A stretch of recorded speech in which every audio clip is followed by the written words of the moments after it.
This is a new ministry which is just starting. Reverend Hood needs your help in sharing the good news of Jesus Christ and His power throughout the world. If you would be so kind as to send a donation to Nicholas Hood III Ministries of any amount, Reverend Hood will send you a free, complimentary copy of his book of original personal prayers and beautiful photographs entitled The Test, The Strength, The Endurance, and The Way Out.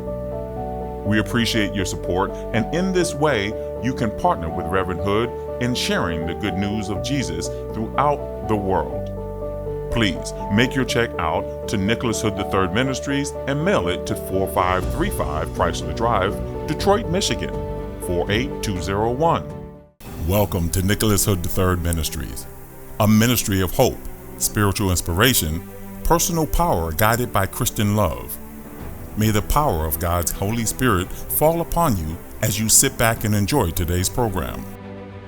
I introduce you now to Pastor Nicholas Hood III. Hello, thanks so much for tuning in to this ministry today. I'm Nick Hood, pastor of the Plymouth United Church of Christ, located in Detroit, Michigan. And today I have a very special guest, Dr. Andrea Coleman, who's one of the top GYNOB doctors in Detroit, which means she's one of the top doctors in the country and probably the world. And we're going to talk about another healing story from Jesus, from Luke chapter 8. If you just stick around for a moment, we'll be right back. This is a new ministry which is just starting. Reverend Hood needs your help in sharing the good news of Jesus Christ and His power throughout the world. If you would be so kind as to send a donation to Nicholas Hood III Ministries of any amount, Reverend Hood will send you a free, complimentary copy of his book of original personal prayers and beautiful photographs entitled The Test, The Strength, The Endurance, and The Way Out. We appreciate your support, and in this way, you can partner with Reverend Hood in sharing the good news of Jesus throughout the world. Please make your check out to Nicholas Hood III Ministries and mail it to 4535 Chrysler Drive, Detroit, Michigan, 48201. Thank you again for being with us. I'm joined today by Dr. Andrea Coleman, who's a great doctor, GYNOB in Detroit, just recently former chief of the gynecological and obstetrics at the Sinai Grace Hospital for 11 years? 11 years. It's a long time. Mm-hmm. And she's also a member of the church that I pastor, the Plymouth United Church of Christ. And Dr. Coleman, for the benefit of our viewers, I just want to tell a little bit about this story, and then I want to get your take on it. Okay. So, and immediately in Luke 8, after Jesus heals the woman with the issue of blood, that's what we talked about last week. Starting at verse 49, there's another story. A man named Jairus, he's described as a leader of the synagogue. This is Jesus' home synagogue. And the same synagogue where Jesus got thrown out, because, the people didn't like what he was saying. But the leader of the synagogue comes to Jesus. He meets Jesus and at the seashore, the Sea of Galilee, where a lot of people have gathered to see the Lord. And before the people can say, heal me or teach me, Jairus comes to Jesus and he says, Lord, come to my house right now. My daughter is dying. And so Jesus stops everything else and he goes to the house. And when he gets in the house, he finds that there are, family and friends there, and they are crying, and they are beside themselves, and they're crying because they say the daughter has died. And Jesus looks at these people, these mourning people, and Dr. Coleman, he looks at them and he says quite plainly, she's not dead. And the people laugh at Jesus. And, somebody asked me the other day, they said, how many times can you find in the Bible where somebody laughed at Jesus? I said, well, that's one. We have Sarah laughing in Genesis when the angels tell her she's going to be pregnant, and she's 90 years of age. But it's extraordinary that these people are laughing at Jesus. But Jesus tells the people, she's not dead. 2, take me to the girl. And 3, he puts everybody out of the room, with him and the girl. And he prays over her, and she comes back to life. And when she comes back to life, the first thing he does is he says, get her some food. And basically, that's the end of the story. But it is really I think that story, along with the preceding one about the woman with the issue of blood, I think those stories are in the Bible to demonstrate the faith of the woman with the issue of blood, and the faith of the father who wants Jesus to pray for his daughter. And so we have with us again Dr. Andrea Coleman. And what do you think about that? What's your first thought? Well, I think that faith is a really important part of healing. And in my practice as a gynecologist and as a surgeon who operates frequently on women, I use my faith as a part of healing for my patients. And I encourage them to pray. I encourage them to have faith for a successful procedure and a successful outcome. I know that where there's faith, there's healing. Where there's healing, there's hope. So it's a very important part of delivering healthcare, in my opinion. You were on this program last week, and you talked a little about your faith as a girl in Greenville, Mississippi, and not knowing how you would go to medical school, but somehow God made a way. And in case somebody is looking at this today who did not see last week's program, tell us a little bit again about your faith journey. So my faith journey has been just that. It actually has been a journey of faith. I grew up in a small town in Greenville, Mississippi, in the Mississippi Delta. I was one of 7 children. My parents were working class folk. My mom was a secretary. My dad was a school teacher. And the one thing that they gave us, they introduced us to church. It was a big part of our lives. My faith is a big part of who I am. And I think that was instrumental for me because my mom would always say, ask, and believe, and do that, and then move on and let that go. I wasn't the person who most would have thought would have been able to go to medical school, small rural town in Mississippi. Parents certainly didn't have the means to afford a Meharry medical school education, but what they did do was believe in me and give me a foundation from which I could base my faith on. So at an early age, I knew that I wanted to be a physician. And my goals were to figure that out, be a good student. I went to Tennessee State University because it was in close proximity to Meharry Medical College, and I figured if I went to Tennessee State and if I took a difficult major, that would kind of separate me from some others, and I had the opportunity to meet folks at Meharry, maybe I could get myself into medical school. And I didn't worry about... So wait a minute. So you knew that at an early age, that if you took a difficult major, that would separate you from other people? That's correct. I think there are a lot of people who would say they would not want to take a difficult major. Well, I had to stack the chips the best way I could. So I said, let me get this degree in chemistry.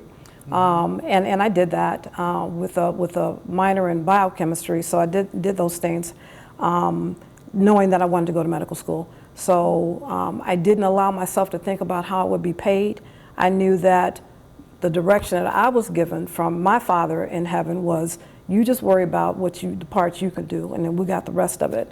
So I got accepted to medical school, and when it was time to come up with the money for tuition, we didn't know how it was going to happen. We figured we'd get it through loans and things like that. But there was a gentleman named Jerry McCarter. I'll never forget Mr. McCarter. He called me to the financial aid office and he said, "You're on scholarship. You're going to be on scholarship for the next 4 years." And I was. And I knew then that that came from a higher power than myself, my parents, or Mr. McCarter. I knew that the Lord was on my side and he was all involved in that. I was able to matriculate through Meharry, get into a very competitive residency program, and I knew from then that my calling would have to be a little different, that it was incumbent upon me to give back in some way, some of what had been given to me. Faith had always been an important part of my journey through medicine.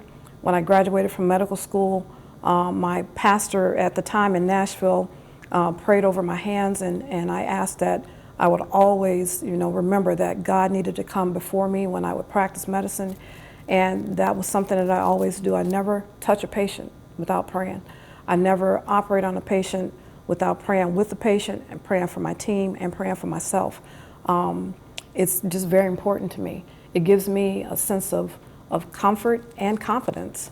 So faith in medicine is not just something that, I think should be talked about. It's something that you practice. Well, that's a powerful faith statement that you made, and we're going to take a break, and when we come back, I want to talk a little bit more about these people laughing at Jesus. And I want you to think about this during the break. Have you ever felt like people were laughing at you? Not to put you on the same level as the Lord, but it's human to laugh at other people for this reason or that. But when we come right back, we're going to talk about these folk in Luke chapter 8 who laughed at Jesus. Stick around, call a friend, tell them Nick Hood is on the line, and we've got a tremendous guest here today, and Dr. Andrea Coleman. We'll be right back. This is a new ministry which is just starting. Reverend Hood needs your help in sharing the good news of Jesus Christ and his power throughout the world. If you would be so kind as to send a donation to Nicholas Hood III Ministries of any amount, Reverend Hood will send you a free complimentary copy of his book of original personal prayers and beautiful photographs entitled The Test, The Strength, The Endurance, and The Way Out. We appreciate your support, and in this way, you can partner with Reverend Hood in sharing the good news of Jesus throughout the world. Please make your check out to Nicholas Hood III Ministries and mail it to 4535 Chrysler Drive, Detroit, Michigan, 48201.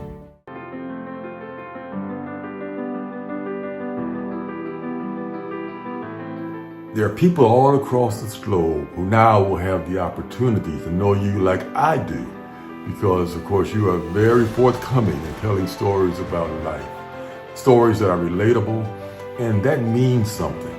How wonderful it is, and I just look forward to seeing how this platform, this new platform, will just rise and grow and really be a vessel through which you can be a blessing to folk all over this world, and Lord knows we need it. Thanks again for sticking with us. I have a great guest today, and Dr. Andrea Coleman, who's one of the top GYN-OB doctors in Detroit, which means she's one of the top GYN-OB doctors in America, which means she's one of the top GYN-OBs in the world. And she's right with me today. And she's also a member of the church that I pastor, the Plymouth United Church of Christ. Dr. Coleman, thanks again for being with me. And when we left off at the first segment, I was mentioning that people laughed at Jesus when Jesus made a pronouncement that the girl was not dead. And I'm just curious, as a doctor, have you ever felt like people laughed at you? Absolutely. I remember early in my career, and I've been a physician for about 31 years now, but I remember the first time after I finished residency, and I was talking to a patient to tell her that she needed a surgery, and I telling her what she needed to have done, and she looked at me and she said, "How old are you? You gonna do my surgery?" And I said, "Yes, ma'am. If you will sign this consent form and allow me to do it, yes, I will do your surgery, and I will take very good care of you." So yeah, I've had people. But she trusted you enough to let you perform the surgery. She was probably a little bit hesitant, but 25 years later, she was still my patient. So the trust did develop, and she was a little nervous because of my age and wasn't sure of what my skill set was. But I prayed with her too. And that may have been one of the things that helped to give her a level of comfort to know that she would be okay. You know, as a young doctor, I was often called nurse. I was asked to empty bedpans, which I did. It was okay. It wasn't a big deal.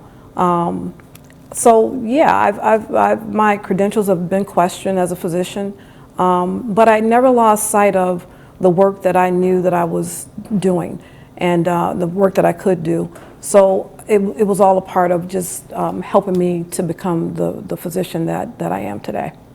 I don't know if I've ever shared this with you, but I've actually had several women who've told me, you know, they went to a particular doctor or another, and they were dissatisfied, and they heard about you and how pleased they were with your tender gentleness. That's the way I would describe it, but it's your bedside manner, but not just even the bedside, just in your doctor's office, that you get tremendous marks for just being kind and gentle. So, I mean, where does that come from? Well, nobody wants to come to the doctor, first of all. It's not the most pleasant of experiences. So, you know, I had a mom, I have sisters, I have nieces, and my goal has always been to treat my patients the way I want someone to treat my family. It's never served me wrong. It actually served me very well. And it's easy. When you see your patient as a family member, when you see your patient as a representation of yourself, then it's very easy to provide the same type of care to that patient that you would want somebody to give to you. So that part's not hard. That part's pretty easy. And I'm appreciative of the connections that I have with patients. You know, when they come to the doctor, they're coming because they need a solution. There's something wrong. They don't want to be there. And it's my job to do everything that I can to make them feel okay about being there. What do you think about Jesus telling the people to leave the room? The girl has been pronounced dead by friends of the family, maybe family members. Jesus enters the room, and then the first thing he does is he tells everybody to leave the room. From a doctor's perspective, from the perspective of a physician, what does that tell you about Jesus? Well, it tells me that, you know, he was, you know, the person who was in control in that room. You know, oftentimes in medicine, when things go awry, everybody in the room is so upset and the energy is so high that you can't do what you need to do for the patient. Sometimes you need the calming effect of someone saying, hey, all non-essential people leave the room so we can do the work that we need for the patient. And I think that's what happened here. He had to calm the room. The room was probably, you know, very excited at the time. They were trying to accept the fact that someone that they loved had died. So you can imagine what that scene was like. So Jesus came in and he calmed the room. She's only 12 years of age. Yes. So he calmed the room. He calmed the room so that he could do the work that he needed to do. And sometimes in life, Dr. Coleman, I think we need to calm the room. You know, we just need to clear all the stuff out. I've been with some families in a doctor visit where family members wanted to talk more than the patient. And, you know, I look at that and I said, boy, that's mighty unfair. of them to do that. And I have been around some families when the doctor or the patient has asked the other people to leave the room. And I like how you say that, calm the room. Did they teach you that in medical school? No, I don't think so. But you know, you grow up and you do what you would want somebody to do for you, I think. And at the end of the day, as a physician, for me, when things go awry, it's my responsibility to make sure that I right the ship.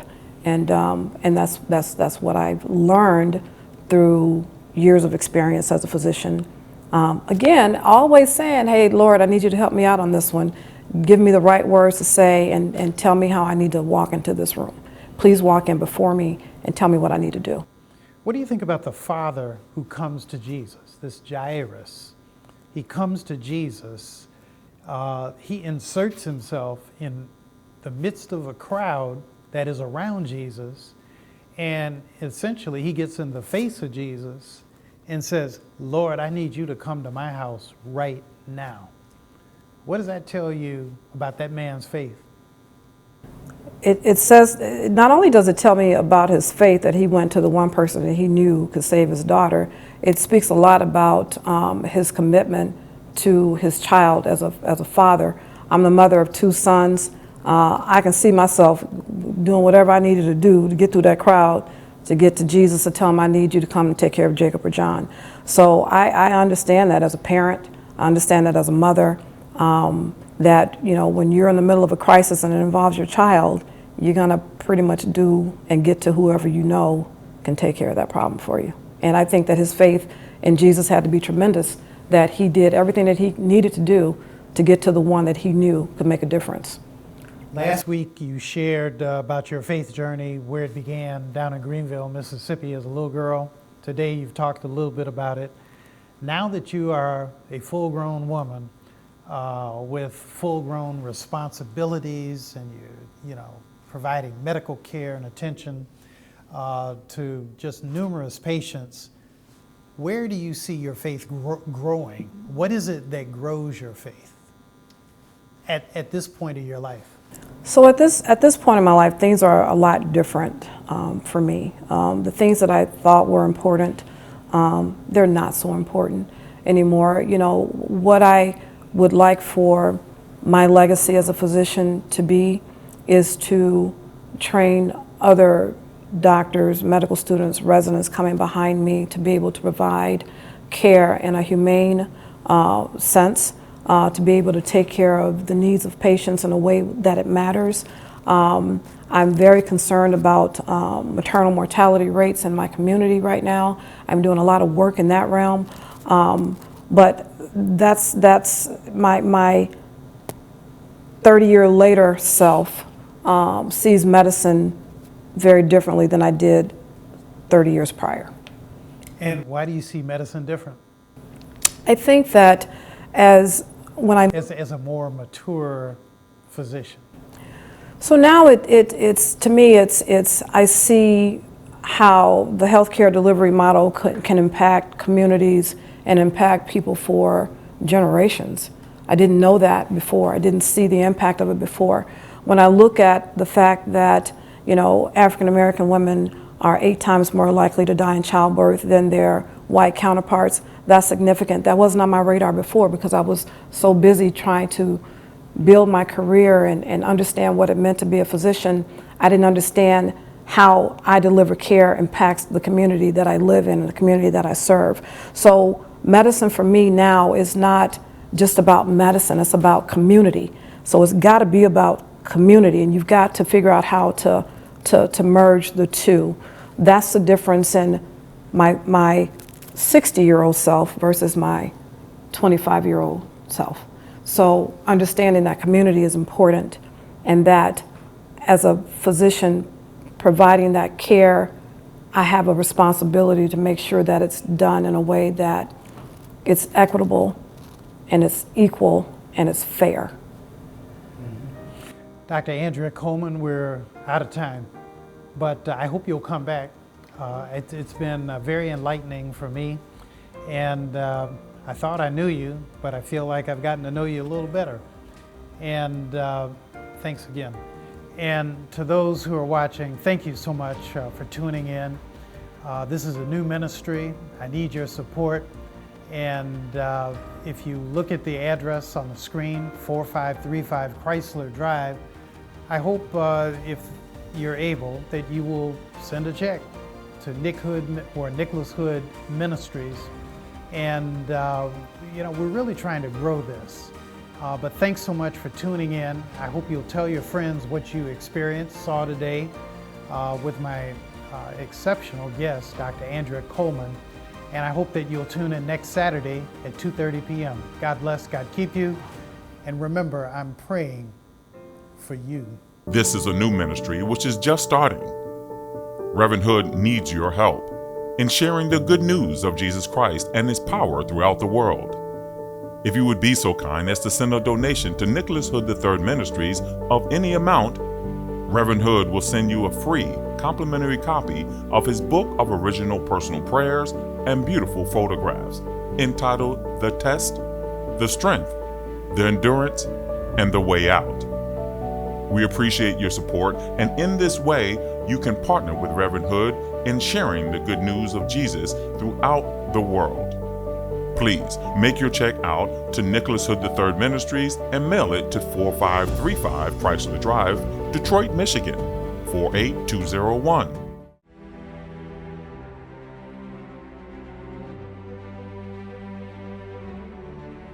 You know why I really love Nick Hood as a minister? I watched his father do it, and he took over for the church, and he was one of us, but he really turned out to be a great minister. I know it's hard, and that's something that I know that all ministers may not be doing what they're doing because for the right reasons, but I know it's hard. I know he's a beautiful man, and we've been knowing each other for over 50 years. I believe in him. He's inspired me in so many ways to do what I'm doing and try to be the best at it. Make sure you watch Nick Hood's Ministries. You'll never be the same.